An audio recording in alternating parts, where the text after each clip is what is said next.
Señor dándole un dato estadístico. Vea, los casos de violencia intrafamiliar en Colombia han roto su récord en estos primeros meses. Pues cuando tomé la nota era julio del año. Los primeros meses del año se reportaron 63.528 casos hasta el mes de julio de este 2024. El número más alto desde que existe el registro. Esto fue un dato tomado del diario El País y es un dato estadístico que nos muestra que cada día la violencia intrafamiliar está en aumento. ¿Y sabe qué es lo más tremendo, hermano? Que las familias cristianas también hacen parte de ese registro de violencia intrafamiliar. No son 63.528 casos de familias inconversas, no. Dentro de esos 63.528 también hay familias cristianas, familias que conocen la palabra del Señor.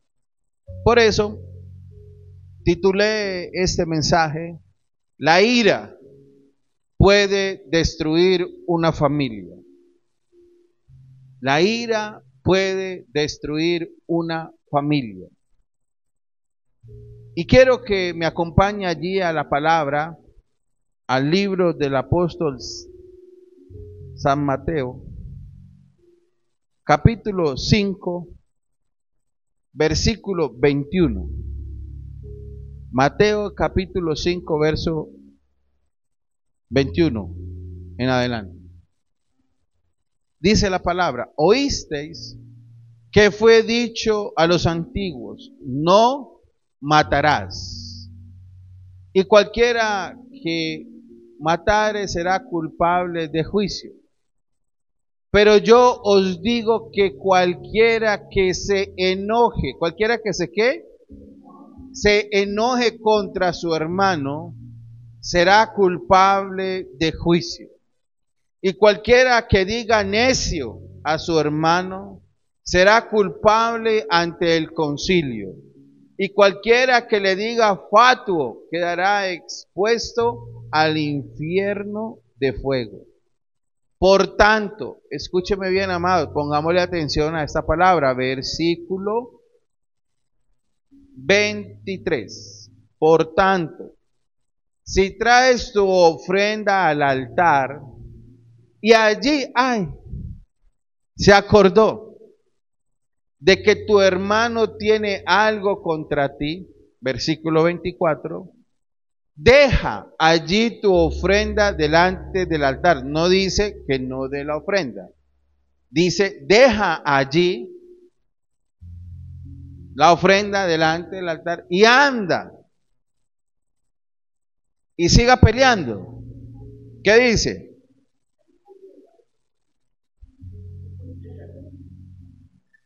Reconcíliate. ¿Cierto? Reconcíliate primero con tu hermano y entonces ven y presenta tu ofrenda. No se dice, no, deje la ofrenda en el altar, pero vaya. Pues obviamente estamos hablando, ¿cierto?, del tiempo del Señor Jesús. Y dice, versículo 25, ponte de acuerdo con tu adversario pronto, entre tanto que estás con él en el camino. No sea que el adversario te entregue al juez y el juez al alguacil y seas echado en la cárcel. Versículo 26. De cierto te digo que no saldrás de allí. ¿De dónde? De la cárcel, hasta que pagues el último cuadrante. Amén. Y hoy quiero que tomemos esta porción de la palabra y vamos a estudiarla muy detenidamente, porque yo creo que si hay algo que nosotros debemos examinarnos en nuestro corazón, ¿cierto? Es hasta dónde nosotros nos dejamos llevar de la ira, de la rabia, del enojo, y eso nos lleva a tener dificultades, problemas, violencia intrafamiliar, gritos, maledicencia, violencia psicológica, violencia verbal, violencia económica y muchas cosas que se pueden vivir al interior de un hogar. Y esto se lo digo, se lo quiero compartir para que usted entienda que nosotros como cristianos no dejamos de ser humanos, no dejamos de ser personas que tenemos situaciones, que tenemos dificultades, que tenemos adversidades, que tenemos diferencias con nuestra esposa, que tenemos diferencias con nuestros hijos, que tenemos diferencias con las demás personas allá afuera. Pero que si hay algo que nosotros debemos entender es que la ira, el enojo, nunca nos va a llevar a un feliz término. Pero yo quiero que definamos hoy qué es la ira. Miren, escúchenme bien, busqué el significado en varios diccionarios y encontré esto. Uno me dijo, la ira es una emoción compuesta por un conjunto de sentimientos negativos. ¿De sentimientos qué? Negativos, que puede conllevar a actos de violencia. Mire, usted puede ser muy cristiano, puede venir a la iglesia, puede ser servidor en la iglesia, pero usted puede tener sentimientos negativos, puede tener cosas en su corazón que lo pueden conllevar a actos de violencia en su casa. Pastores que violentan a sus esposas, pastoras, esposas de pastores que violentan a sus hijos, a su marido, a los líderes de la iglesia.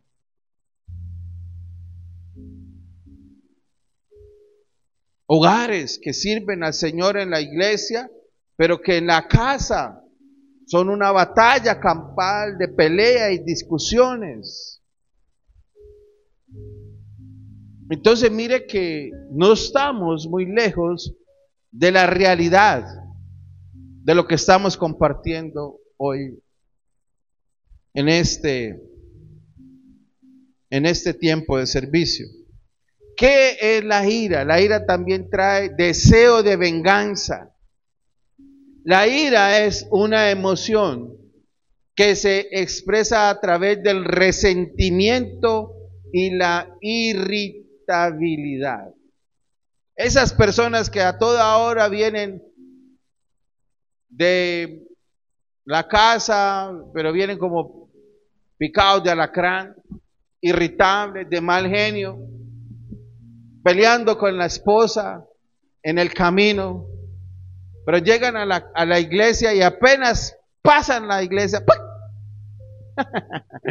Pastor, Dios le bendiga.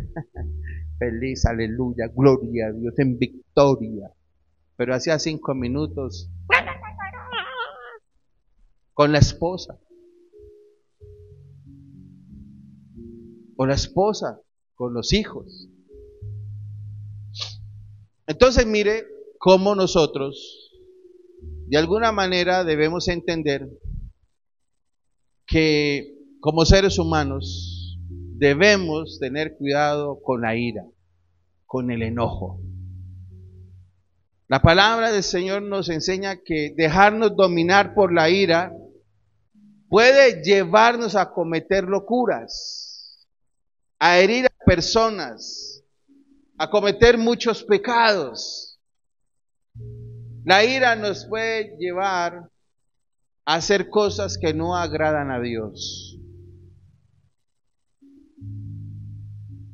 Y mire lo que dice, le quiero compartir estos 3 versículos rápidamente. Proverbios 29-22 dice: el hombre iracundo, ¿el hombre qué? Iracundo, el hombre que vive de mal genio, la mujer que vive de mal genio, levanta contiendas. Miren qué tremendo lo que dice Proverbios. Dice, y el furioso muchas veces peca. ¿Muchas veces qué? Peca.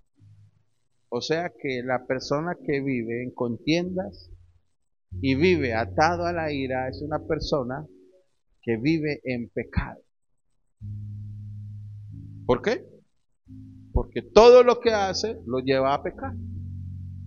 Proverbios, capítulo 21, verso 19. Entonces, mire, hablamos del 29, del hombre iracundo. Ahora, Proverbios 21. 19. Mejor es morar en tierra desierta que con la mujer rencillosa e iracunda. ¿Cuántas mujeres dicen amén? Aquí todos somos angelitos, hermano, no se preocupe. Eso es simplemente información, nada más. ¿Cierto? Aquí no habemos hombres iracundos, aquí no hay mujeres iracundas, no. ¿Cierto? Mire lo que dice Santiago, capítulo 1, versos 19 y 20. Entonces, mire que la misma Biblia nos muestra, ¿cierto? La gran dificultad de lo que es la ira. Santiago 1, 19 y 20. Dice, por esto, mis amados hermanos, todo hombre sea pronto ¿para qué? Para oír, tardo para y tardo para airarse. Versículo 20, porque la ira del hombre no obra la justicia de Dios. ¿Sí? Entonces mire cómo es de importante nosotros mirar y reflexionar si en nuestra vida hay episodios de ira, si hay episodios de enojo. ¿Usted sabe cuántas parejas, cuántas familias, por una ira, por un enojo, han dañado el corazón de otra persona por sus palabras, por sus actitudes, por tantas cosas? Y eso es delicado. Pero mire, quiero que tengamos como referencia lo que leímos ahorita. ¿A qué se refería Jesús cuando decía los antiguos? Decían sobre no matar. ¿Y por qué Él le dio su interpretación? Claro, mire lo que dice Mateo 5:21. ¿Oíste que fue dicho a los antiguos? No matarás, y cualquiera que matare será culpable de juicio. Pero yo, dice Jesús, os digo que cualquiera que se enoje contra su hermano. Mire qué tan tremendo, hermano. O sea, que entre nosotros como pareja, como familia, debemos cuidarnos del enojo. Dice, ¿por qué? Será culpable de juicio. Y cualquiera que diga necio a su hermano será culpable ante el concilio. Y cualquiera que le diga fatuo quedará expuesto al infierno de fuego. Mire, el Señor Jesucristo en esa porción de la palabra se estaba refiriendo a la ley, ¿cierto? No matarás. ¿Qué decía la ley? No matarás. Entonces, según la ley, si usted no mataba, usted estaba cumpliendo la ley, porque usted no había matado a nadie. Pero Jesús fue más allá, dijo, no, es que no es solamente el acto físico de matar a una persona. Solo con el hecho de que usted odie a su hermano, solo con el hecho de que usted sea una persona rencillosa, que viva en pleitos y en contiendas, ya usted está pecando. Entonces, él estaba llevando la ley a la letra desde su perspectiva. Claro, no matarás, no matarás. Pero él dijo, no, aquí no es solamente el acto físico, Y escúcheme bien esto. Jesús se refirió al acto del corazón. ¿Al acto de qué? Del corazón. No lo mató físicamente, pero en su corazón sí lo mató. En su corazón hay odio. En su corazón hay resentimiento. En su corazón hay deseo de venganza. Entonces lo que Jesús enseñó en esa porción de la palabra era que nosotros no debíamos solo basarnos en la letra, sino que teníamos que basarnos también en el acto del ¿qué? Del corazón. Ahora, segundo, ¿por qué Jesús le dio más importancia a la reconciliación con el prójimo que a la ofrenda en el altar? Mire qué tan tremendo lo que dice la Biblia. Mateo capítulo 5, verso 23. Por tanto, si traes tu ofrenda al altar y allí te acuerdas de que tu hermano tiene algo contra ti, si usted se acordó que peleó con su esposa, que la trató mal, que usted le faltó el respeto a su esposo, que usted tuvo problemas con sus hijos y discutieron y están enojados. Ay, pero vamos para la iglesia. Vamos a presentarnos delante del Señor.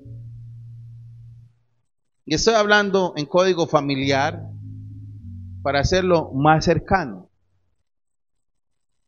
Pero es una realidad, amados, que muchas familias vienen a la iglesia enojados. Muchas familias vienen a la iglesia con su corazón herido. Esposas con su corazón herido. Esposos con su corazón herido. Hijos con su corazón herido. Y eso es algo que nosotros tenemos que analizar. ¿Qué dijo Jesús? No qué estoy diciendo yo. ¿Qué dice Jesús? Jesús dijo, deja allí tu ofrenda delante del altar. No le quitó mérito a la ofrenda, ni le quitó mérito al traer la ofrenda. Dice, y anda, reconcíliate primero. ¿Reconcíliate qué? Primero con tu hermano, y entonces ven y presenta tu ofrenda. Y yo quiero que usted analice lo siguiente. Es imposible que Dios se agrade de una ofrenda o de un servicio, porque mire, muchas veces uno viene a la iglesia y sirve a Dios con un corazón herido, con un corazón lleno de ofensas, y se sube al altar a ministrar un pueblo, a ministrar a Dios, pero allá hay una esposa herida, allá hay unos hijos heridos, allá hay un esposo ofendido porque su esposa le faltó al respeto, porque su esposa es una mujer rencillosa, peleona. Pero aquí en la iglesia venimos a adorar al Señor.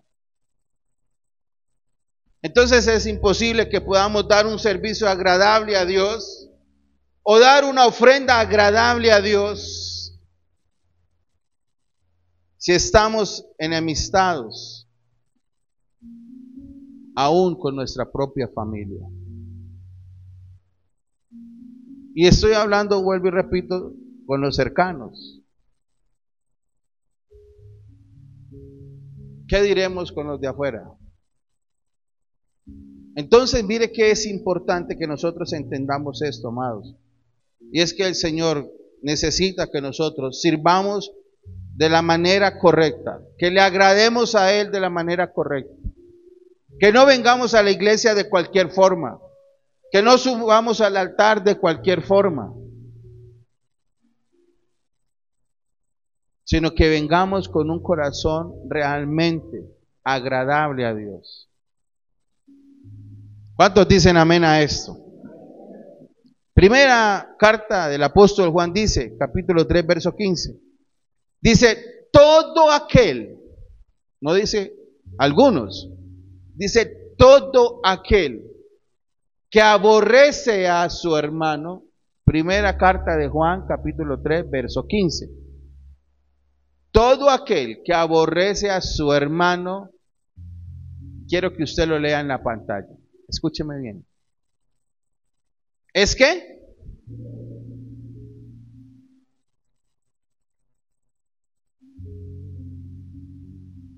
¿Y por qué es homicida? Ayúdeme. ¿Por qué?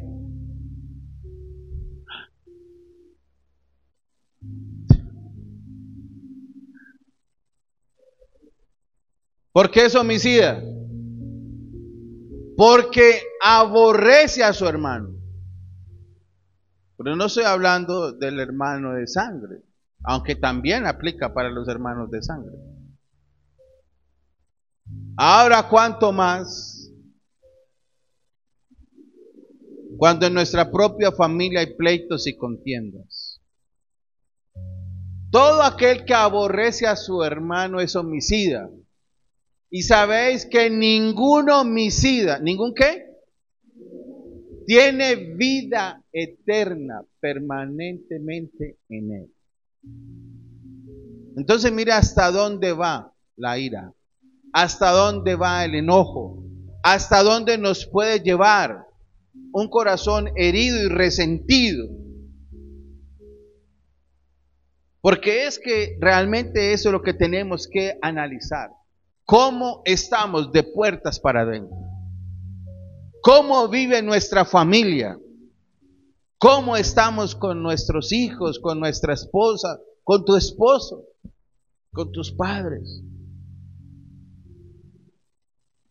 Entonces mire que solamente, dice la Biblia, con aborrecer, con sentir fastidio, con no quererle, con odiarle, con tener un corazón lleno de amargura por una persona, por lo que sea, ya nos convertimos en homicidas.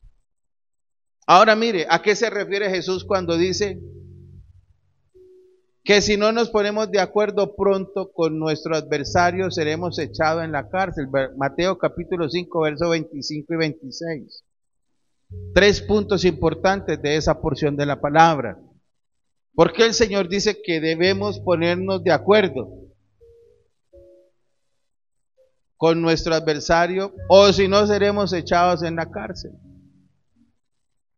Dice, ponte de acuerdo con tu adversario pronto, entre tanto que estás con él en el camino, no sea que el adversario te entregue al juez y el juez al alguacil y seas echado en la cárcel. Y versículo 26, de cierto te digo que no saldrás de allí hasta que pagues el último cuadrante. ¿A qué se refiere Jesús con eso? A que tenemos que comprender, tenemos que ¿qué? Comprender, entender, reflexionar que la falta de perdón, escúcheme bien, que la falta de perdón y esa ira permanente, ese enojo permanente en el corazón, poco a poco, no es de una vez, es como nos va volviendo presos de la amargura, nos va volviendo presos del resentimiento. Y eso es algo que nosotros debemos entender, que después de estar presos en la amargura y en el resentimiento, vienen esos deseos de venganza. Porque eso es lo que hace el enemigo. Y esa ira y ese enojo y esa amargura y ese resentimiento se vuelve una cárcel para nosotros. Muchas personas vienen a la iglesia, amados, todavía con un corazón preso en la amargura, con un corazón preso en el resentimiento, corazones que no han podido perdonar, corazones que no han podido ser libres de la ira y el enojo. Porque cada vez que se acuerda de eso que le hicieron, que le ofendieron, que le lastimaron, se produce un estado de ira y enojo. Se produce una irritabilidad. Mujeres que no han podido superar que en algún momento su esposo le falló y todavía se acuerdan que en el año 69, en el verano del 69 a las 5 de la tarde, le fue infiel. Y todavía se acuerda del verano del 69. Pero él lleva 30 años siendo un hombre restaurado, siendo un hombre transformado, un hombre fiel, un hombre juicioso, pero todavía se acuerda del verano del 69. Y medio toca en el tema, llegó el verano, claro, el verano, tenía que acordarse del verano, porque para usted el verano es muy bueno, ¿cierto? ¿Quién sabe que se acordó del verano? Amor, pues estoy diciendo que el verano es muy claro. Como a usted le gusta el verano, ¿cierto? ¿O le acuerdo que hizo usted en verano? Y ya el viejito ya por la pipa se acuerda del verano. ¡Claro, se acordó del verano sin vergüenza! Y todavía, hermano, se acuerda de eso. Y están presos del resentimiento. Por eso, amados, en esta noche, la llave de la cárcel de la ira. Si hay alguien aquí esta noche que esté preso en la ira, en el resentimiento, en el dolor, en la amargura, déjeme decirle que no es lo que Dios quiere para su vida. Dios no quiere que usted tenga un hogar lleno de ira y resentimiento, un hogar lleno de amargura, una vida llena de enojo, una vida llena de irritabilidad. Tal vez usted de pronto con su esposa sea bien, con su esposo sea bien, con sus hijos sea bien, pero de pronto hay alguien que medio se lo nombran y usted ya siente amargura, se le revuelve todo. Dice, uy, no, pero se no, uy, ¿para qué me nombra? Uy, no, me revolvió todo. Pero hace media hora estaba, Padre, en el nombre de Jesús, Señor, te alabo y te bendigo, aleluya. Entonces yo quiero preguntarle algo, amados. ¿Será que Dios, que conoce nuestro corazón, esa oración que nosotros hacemos, es una oración acepta delante de Dios? Es una oración que llega a la presencia del Señor cuando tenemos odios en nuestro corazón, amarguras, resentimientos. Por eso hoy, amados, la llave de esa cárcel se llama perdonar. ¿Cómo se llama? ¿Cómo se llama? Perdonar.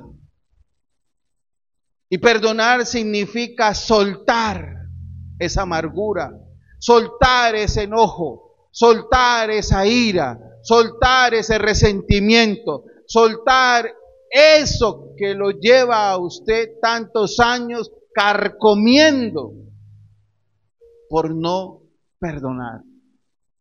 Es salir de la cárcel, significa dejar ir. Ya el verano del 69, hermana, ya pasó, estamos en el 2024. Suelte, deje ir. Perdonar significa enviar lejos. Ya. Son aguas pasadas. ¿Son qué? Aguas pasadas. Ya lo que pasó, pasó. Y tenemos que perdonar. Pero ¿sabe qué es lo más lindo, hermanos? Que cuando perdonamos, liberamos a nuestro corazón salimos de esa cárcel de la ira y el enojo. Cuando nosotros perdonamos, sacamos nuestro corazón de esa cárcel y sacamos a esa persona de la cárcel, del resentimiento. Y nos liberamos nosotros también. Y liberamos a esa persona también, claro que sí. Pero la pregunta es, ¿usted está dispuesto esta noche a tomar la llave del perdón? Yo le quiero invitar que se ponga sobre sus pies en este momento.